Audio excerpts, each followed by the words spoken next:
Hi, I'm Gary White for Channel 6 Central Kentucky Television. I'm here with Luke Fries at the Nelson County Extension Office for our healthy cooking through our menu. Back again. We're halfway through now, I guess. This is the June one, right? So we've done 6 recipes. So this will be our 6th, right? Absolutely. And we're working our way through the 2019 Food and Nutrition Calendar, which you can get at the Extension offices as well, which has some great recipes. Never too late. Exactly. Lots of good stuff in there. So. The recipes are all still there, so you can go back and cook them. But we're up to June, and today we're going to make a Hawaiian pizza. Oh, yeah. This is one of my favorite ones that I've cooked on this calendar. So, okay.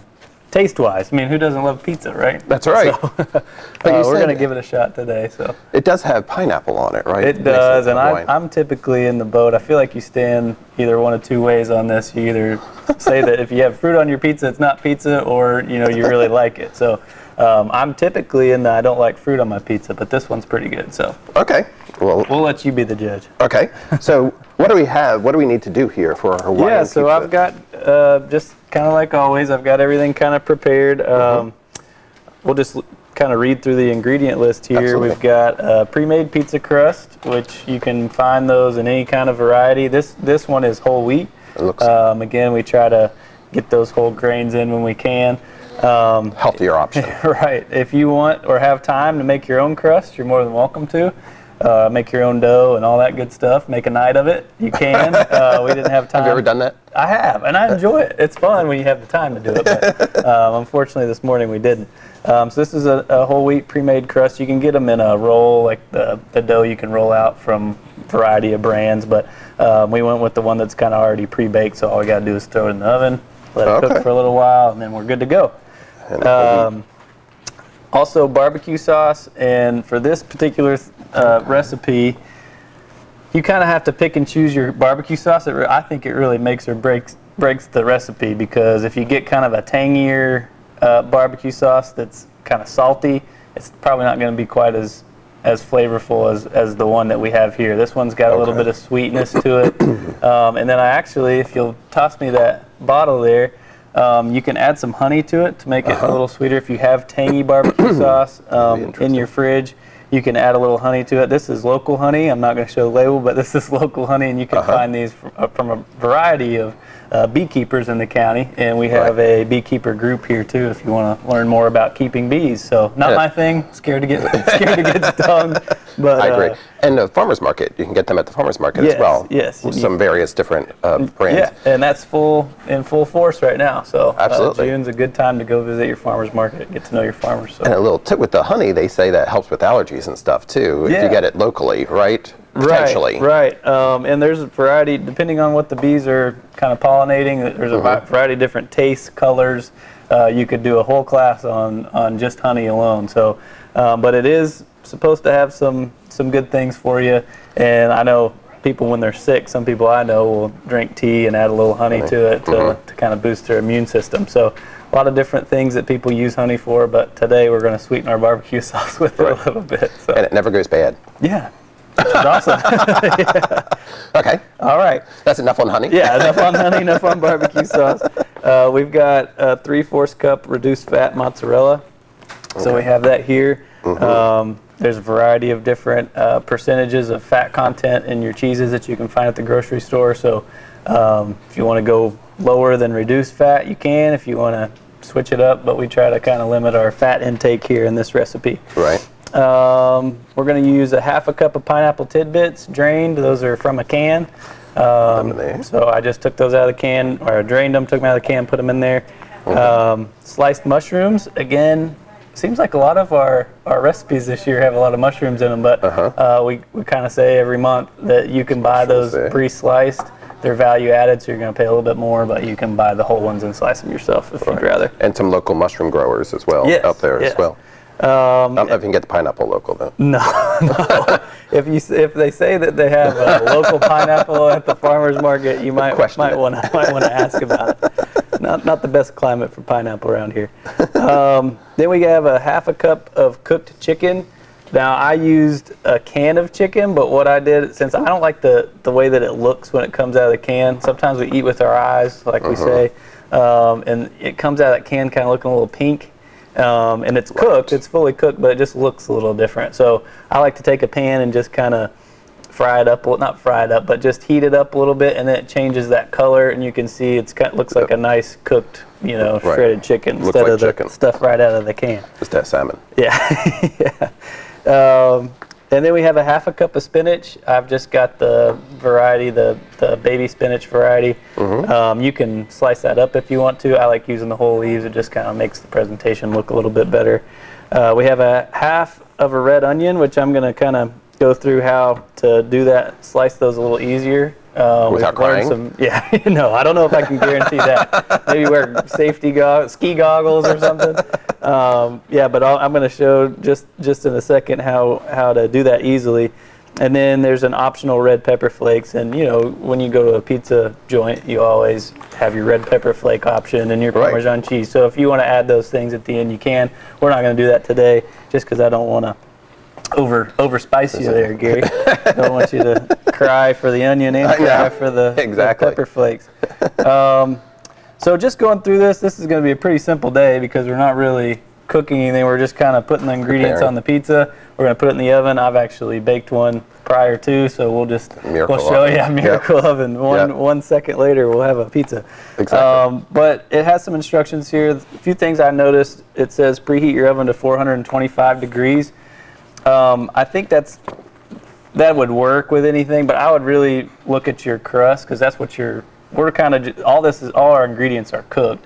We're melting the cheese and we're kind of getting things hot, but the important thing is that your crust is cooked through, so I would, whatever crust you're using, I would use those instructions as far as baking the pizza, if that makes sense. I mean, you can 425, it's not going to kill you or anything, but look at, for example, this particular crust was at 450, so we're going to bake this at 450. That's what the instructions said on the package. So, the next step number 2, has that it has kind of specific instructions. Add this, add this, add this. I obviously like to put the sauce on the bottom, but you can kind of, depending on how you like your pizza to look, you can put the cheese on first, toppings on, or you can. I kind of like the toppings underneath the cheese. That's my. But then this one I kind of stagger. So yeah, we're going to get real fancy with it. Okay. Fancy pizzas.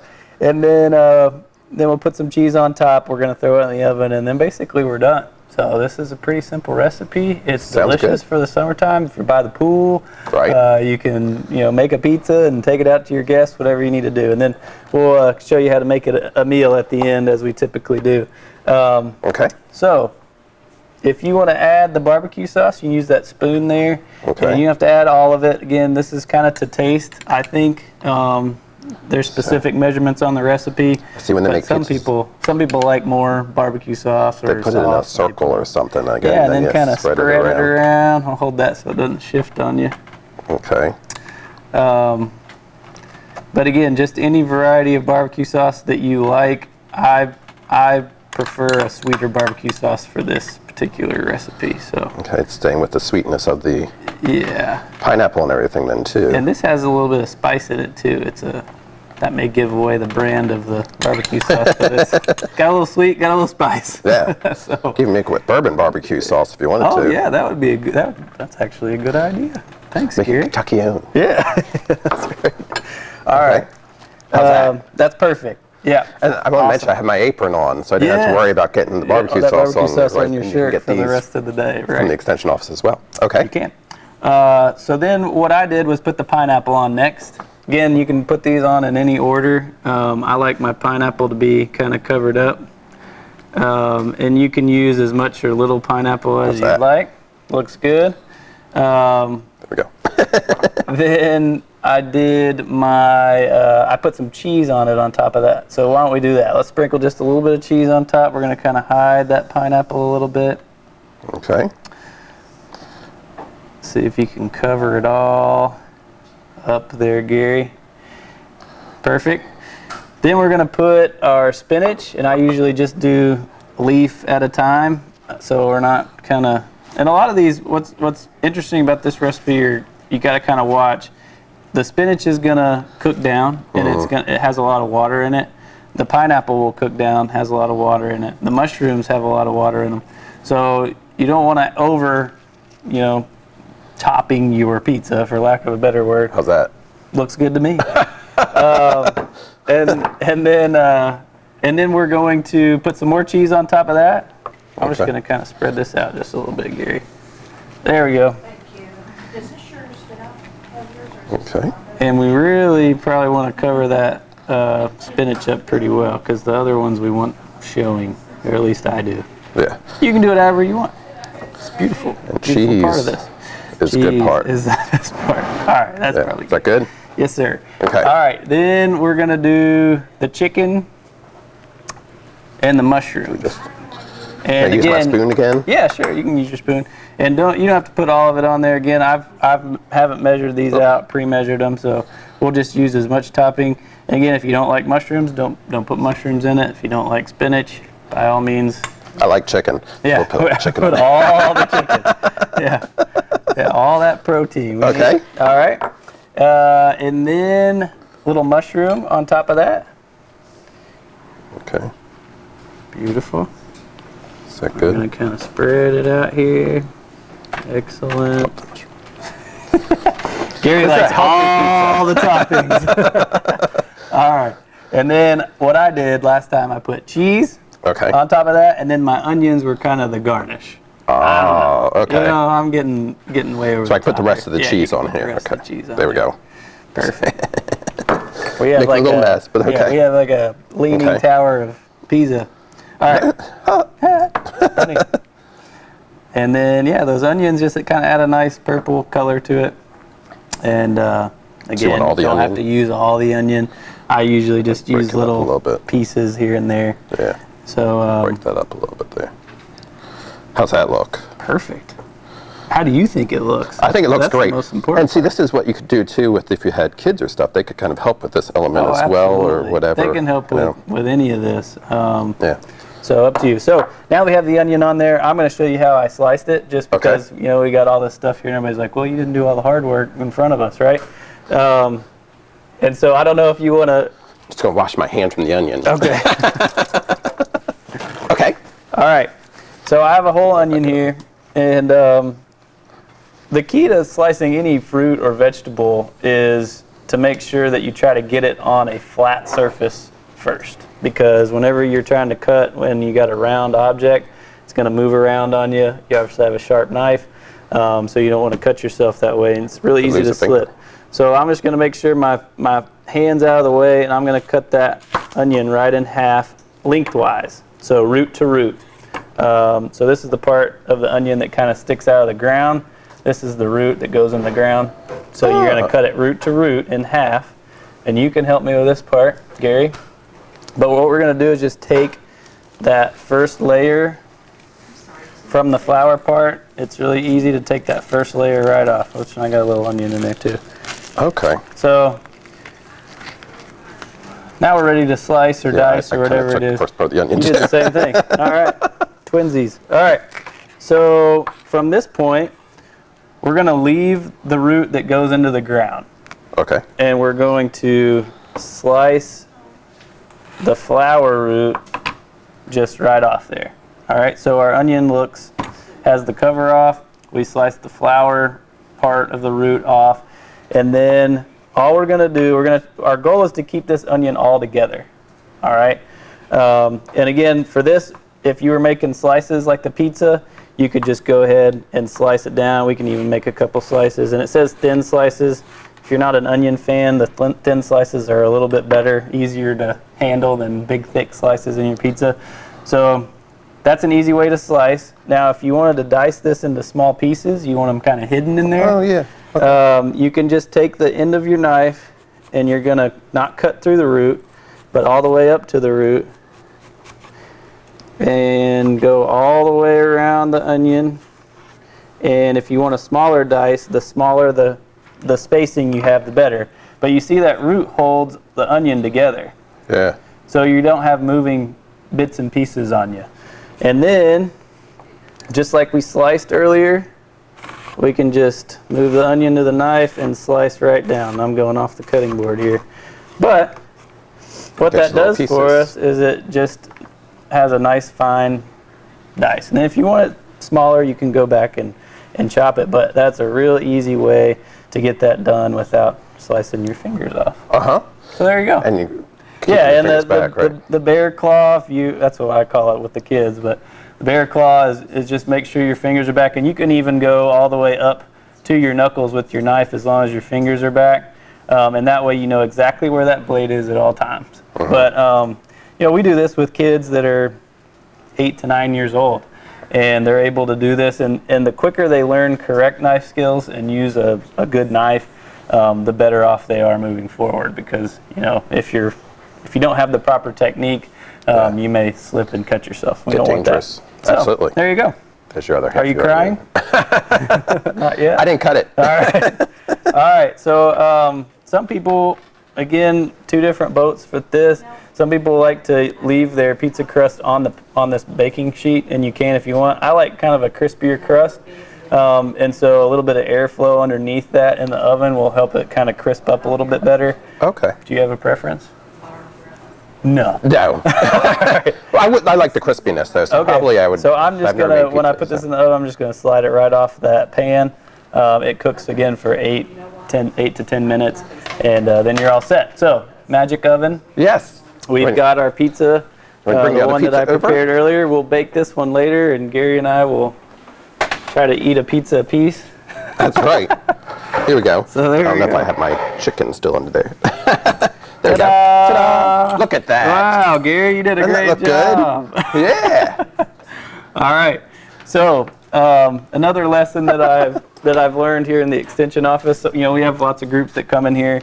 They use our kitchen supplies and equipment, that kind of thing, which is great. But sometimes people don't know the ramifications of doing certain things, and they don't use the proper equipment. So if you have a pizza stone, you can go ahead. You could probably bake that right on the pizza stone. It's nice, and it'll still stay crispy.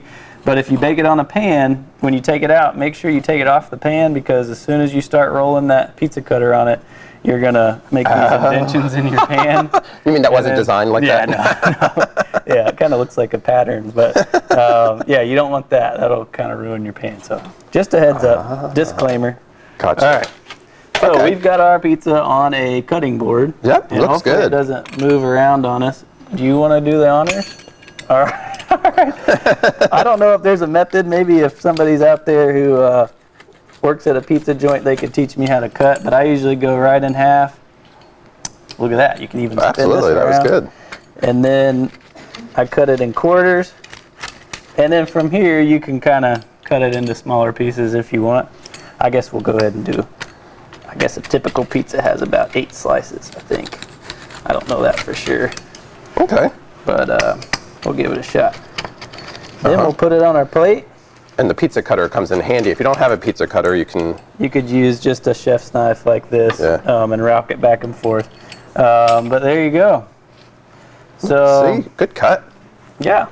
So we'll give it a shot. And we've got... No, we were making it a meal, we said, too, right? Yes, we are. And we have things to make it a meal here. All right, so we're back with our pizza. We're making it a meal here. As you can see, we each get a slice of the pizza. Yes. And then we have a salad that goes along with it, right? We do. So it suggests that you make a garden salad. You can get those in a kit at the grocery store if you don't want to buy all the stuff individually. I just used my extra spinach. I had some onion. I had some carrots in the fridge, and we had some mushrooms. So that's my garden salad for today. Since we had mozzarella cheese on the pizza, I thought maybe, especially in the summer months, sometimes we forget to drink water. It's easy to get dehydrated when it's this hot outside and humid. You lose a lot of water in the form of sweat. So maybe just add a glass of water this time instead of the skim milk, and then we got your pizza and lots of vegetables and protein there. So it's a complete meal. You got your grain there in the crust. That's right. So we're ready to rock. We got that whole pyramid or circle or plate or whatever it is now, right? Now it's the plate, right? We got it all going. It'll change, I'm sure. Do you want to try the pizza? Yeah, let's give it a shot. Get a chance to try. And this again is the June Hawaiian pizza recipe. And you can pick up your calendars at the extension offices.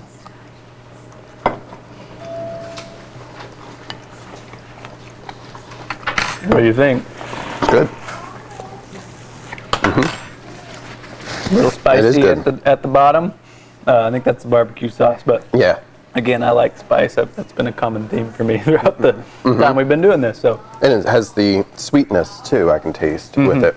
It's good. It's very good. And I wasn't traditionally a pineapple on my pizza fan, but this one's really good. Good. So this makes 6 servings. We have 8 slices here, so probably could have cut it into just 6 pieces, and then it'd be a slice per serving. The cost per recipe for this one is $6.80. Okay. And the cost per serving is $1.13. So it has some vegetables on it. It has some different things that maybe you couldn't get in just a pizza joint. And then again, you can use all your extras that you have to make a nice salad and get all your fruits and veggies in there. So absolutely. And it's very good. And again, we've been cooking through the calendar. It's the 2019 Food and Nutrition Calendar. You can get your calendar at the Extension Office here in Nelson County, Marion County, Washington County, or give the Extension Office a call, and I'd be happy to pass it along too, right? Absolutely. We've got a lot of resources here. We've got a lot of things coming up. If you want to check out Extension and all we have to offer, a lot of things that people may not know about, you can check our Facebook page. And you just search Nelson County Extension. You can go on there, like it, and then it'll give you updates on things we got coming up. And go and see the videos that Luke has done in the past with our cooking too, right? I've tagged all those onto our page, so you can find them there too. So you can go back through cooking. So again, this has been Gary White with Luke Fries at the Nelson County Extension Office and Healthy Cooking. Thank you very much. Thank you.